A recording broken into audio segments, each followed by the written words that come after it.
국민의힘 공천관리위원회가 오늘 서울 서초울 지역구의 신동욱 전 TV조선 앵커를 단수 공천했습니다.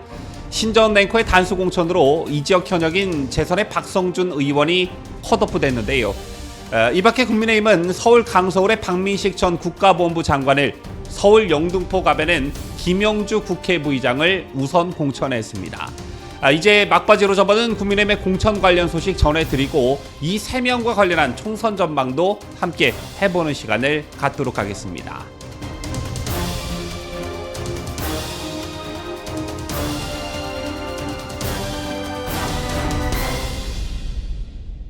시청자 여러분 안녕하십니까? 뉴스데일리 베스트 민앵커입니다.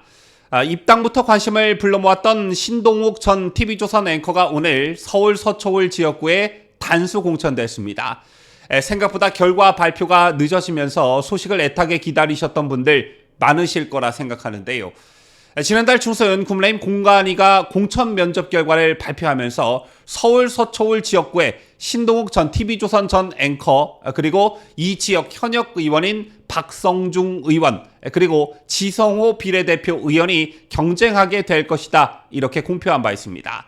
자, 이와 함께 국민의힘 공관위는 서울 구로 갑에 호준석 전 YTN 앵커를, 그리고 서울 송파구 갑에는 박정훈 전 TV조선 전 앵커를 단수 공천했었는데요.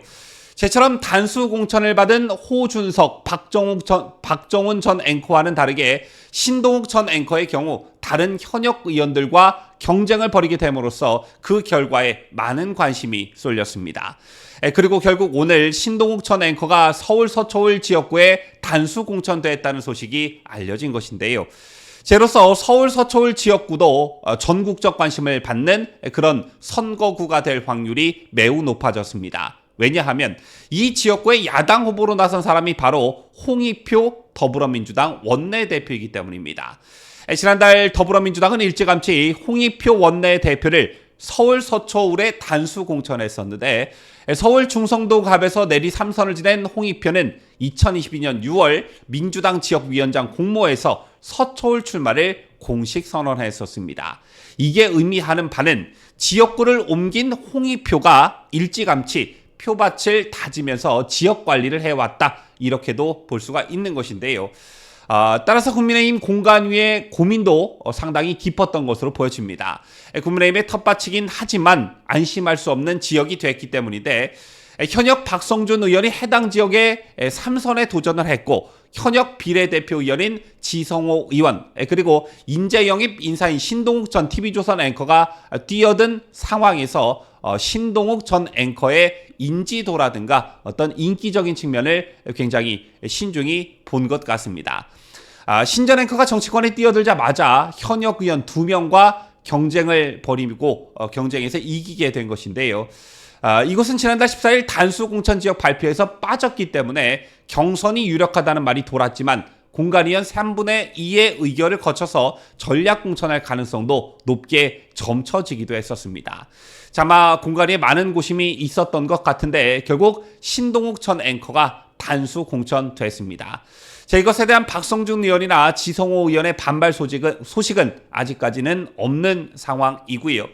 자, 앞서도 잠깐 언급해드렸지만 이곳 서초울은 현 야권에서 대표적인 험지로 거론되는 지역구입니다. 1988년 13대 총선에서 선거구가 만들어진 이후 21대 총선까지 단 한 번도 민주당 계열 후보가 당선된 적이 없기 때문입니다. 하지만 이번 총선에서는 야당 중진 홍익표 원내대표가 도전장을 던졌기 때문에 관심을 끌 수밖에 없는 것인데요. 서초울 현역 의원인 국민의힘 박성준 의원의 경우 지난 21대 총선에서 53.7% 득표율로 45%를 기록한 박경미 민주당 후보를 제치고 재선에 성공했었습니다. 자, 그런데 주목할 것은 당시 박경미 후보가 기록한 45%는 역대 민주당 후보 중 최다 득표율이었습니다.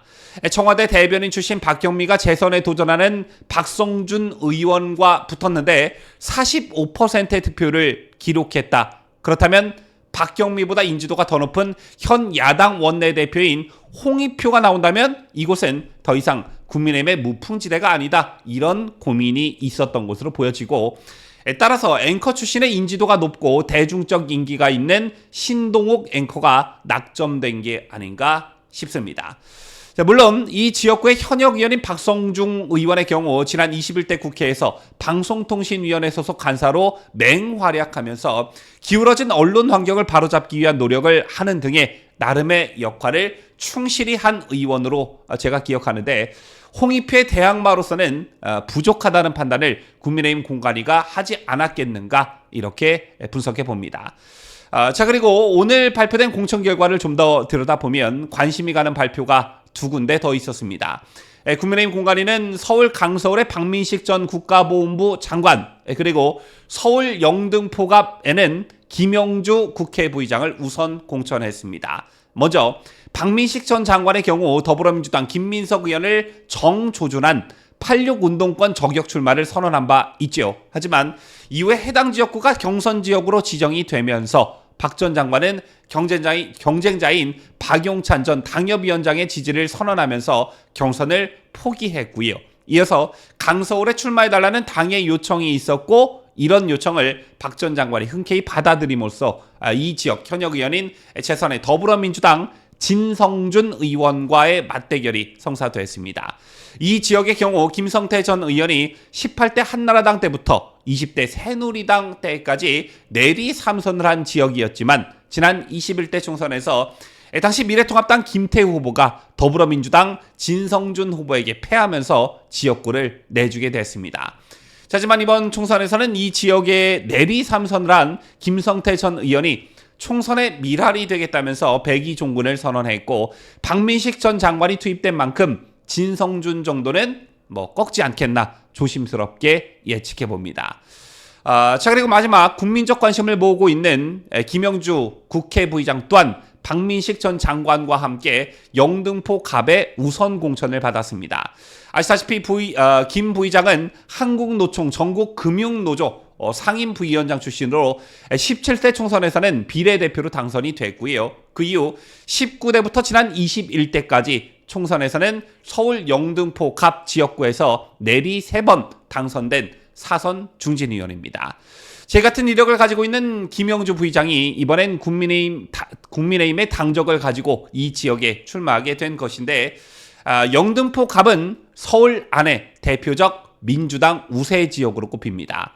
2000년대 중반까지 국민의힘의 전신인 한나라당이 2번 연속으로 승리할 정도로 우세한 지역이었지만, 2012년부터는 김영주 부의장이 민주당 소속으로 내리 3번을 연속해서 당선해 털을 다졌기 때문에 민주당 강세 지역으로 분류되었던 지역이었습니다.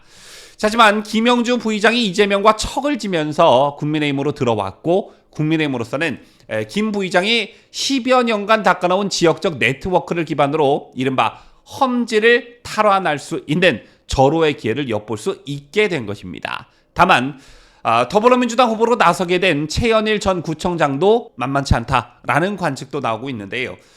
최현일 전 구청장은 영등포역 노점 정비와 성매매 집결지 정리 등 나름의 행정 성과를 거두면서 국민들과 접촉면을 꽤 넓게 가져온 것으로 평가되고 있습니다. 따라서 김영주 부의장이 영등포 갑에서만 3번이나 당선이 된 건 맞지만, 주민과 접점을 상대적으로 많이 가져온 최현일 전 구청장도 만만치 않은 상대다, 이런 관측이 나오고 있는 것인데, 앞서 전해드린 박민식 대 진성준, 그리고 김영주 대 최현일의 구도가 오늘 확정된 만큼 곧 여론조사 결과도 속속 나올 것으로 보여집니다. 그리고 영상 초반에 전해드린 신동욱 대 홍익표, 이 경쟁 구도도 많은 관심을 받을 것으로 전망되는데, 여론조사 등의 추가 소식이 나오면 발빠르게 여러분들께 전달해 드리도록 하겠습니다. 지금까지 저는 자유대한민국을 수호하는 뉴스데일리 베스트 민앵커였습니다.